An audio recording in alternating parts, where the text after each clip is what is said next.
नमस्कार दोस्तों, आज के इस वीडियो में हम एक बहुत ही इंपॉर्टेंट टॉपिक के ऊपर बात करने वाले हैं। आज के इस वीडियो में हम बात करने वाले हैं कि कैसे आप बहुत ही आसानी से, बहुत ही इजीली सीनियर सिटीजन कार्ड बनवा सकते हैं।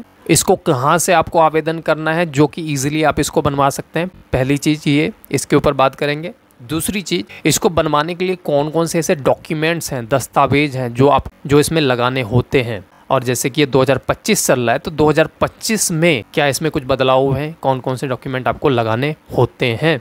और तीसरी चीज़, इसको बनवाने के बाद आपको क्या क्या बेनिफिट्स, फ़ायदे इसके मिलते हैं। सो बेसिकली इन तीनों पॉइंट्स के ऊपर हम बात करने वाले हैं, इसको जानने वाले हैं, समझने वाले हैं। बहुत ही आसानी से, बहुत ही आसान भाषा में इसको जानने समझने वाले हैं। और जितने भी आपके डाउट्स हैं, जो कि पिछली वीडियोस में आपके डाउट्स रह गए थे, वो सारे के सारे डाउट्स A to Z मैं इस वीडियो के माध्यम से क्लियर करने वाला हूँ।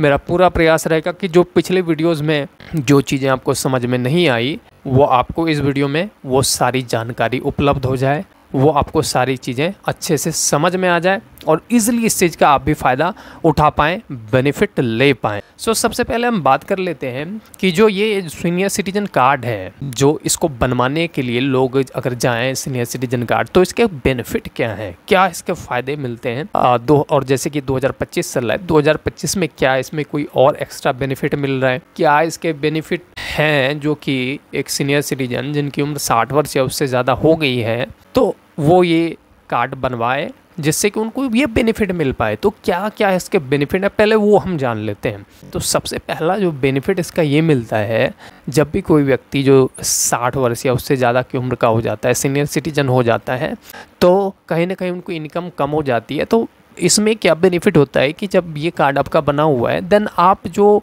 राज्य सरकार या केंद्र सरकार के द्वारा जो पेंशन योजना चलाई जाती है, पेंशन दी जाती है सीनियर सिटीजन्स को, तो उसके लिए आप सीधा डायरेक्ट आवेदन दे सकते हैं, आवेदन कर सकते हैं।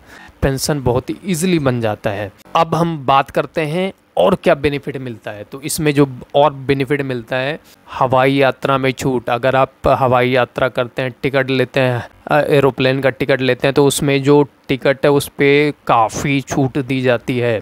10% से लेके 50% तक की छूट, ये डिपेंड करता है एयरलाइंस टू एयरलाइंस, लेकिन इसमें 10% to 50% तक की छूट जो है वो मिल जाती है। और मैं बात करूं तो रेलवे में जो छूट है वो मिलती है, प्राथमिकता अलग से मिलती है।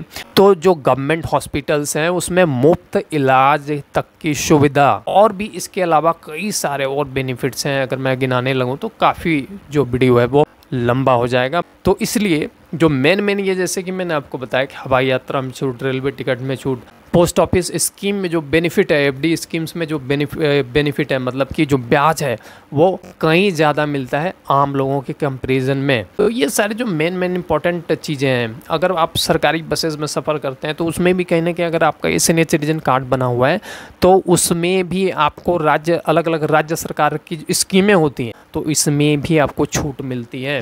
तो इसके तो बेनिफिट बहुत सारे हैं। अब हम ये जान लेते हैं कि इसको बनवाने के लिए कौन कौन से ऐसे दस्तावेज हैं, कौन कौन से ऐसे डॉक्यूमेंट हैं जो आपको लगाने होते हैं, जो सबसे इम्पोर्टेंट है। ये आपको समझना बहुत ही ज़रूरी है।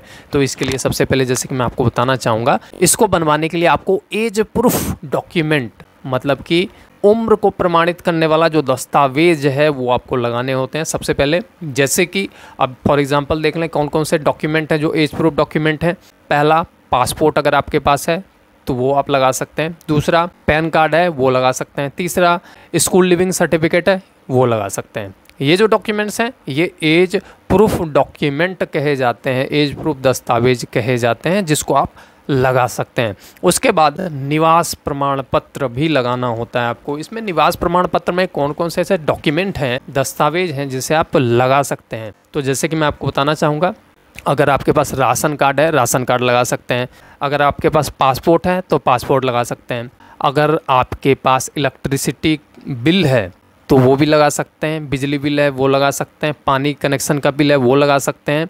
उसके बाद इलेक्शन कार्ड है, वोटर ID कार्ड है वो लगा सकते हैं। इसके बाद और भी डॉक्यूमेंट है, जैसे कि फ़ोन का अगर बिल आता है आपके एड्रेस पे, निवास पे, तो वो भी आप निवास प्रमाण पत्र के तौर पे लगा सकते हैं।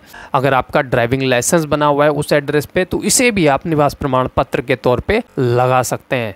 तो ये सारे डॉक्यूमेंट जो है निवास प्रमाण पत्र के लिए आप इस्तेमाल कर सकते हैं। उसके बाद इसमें एक और डॉक्यूमेंट आपको लगाना होता है जिसको बोलते हैं मेडिकल इन्फॉर्मेशन रिपोर्ट। मतलब कि आपकी मेडिकल हेल्थ कंडीशन क्या है, उसके एक दस्तावेज आपको लगाने होते हैं। इसमें जैसे कि मेडिकेशन, कोई दवाई चल रही है, कोई आपका इलाज चल रहा है, तो उसका जो हेल्थ रिपोर्ट है वो आपको लगाना होता है।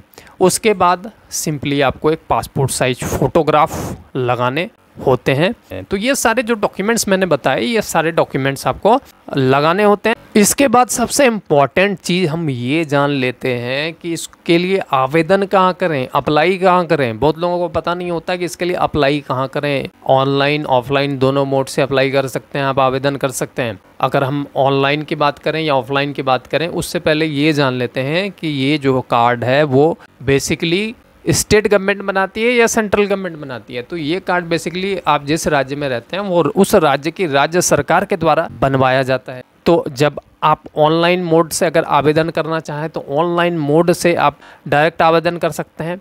डायरेक्ट आप अपने जो राज्य सरकार की सरकारी जो वेबसाइट है, वेबसाइट पे विजिट करके वहाँ पे आप सीनियर सिटीजन कार्ड के लिए आप डायरेक्ट आवेदन कर सकते हैं।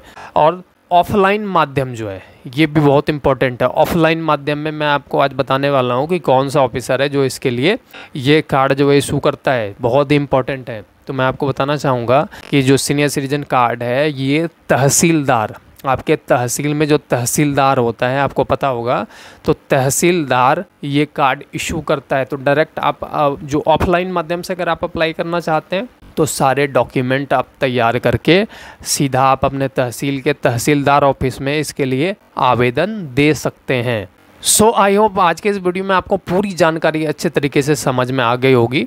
वीडियो को लाइक ज़रूर करें और इस वीडियो को आगे ज़्यादा से ज़्यादा लोगों में शेयर करें, जिससे कि ये जानकारी इन्फॉर्मेशन ज़्यादा से ज़्यादा लोगों तक पहुंच पाए और लोग इनका फ़ायदा उठा पाएँ।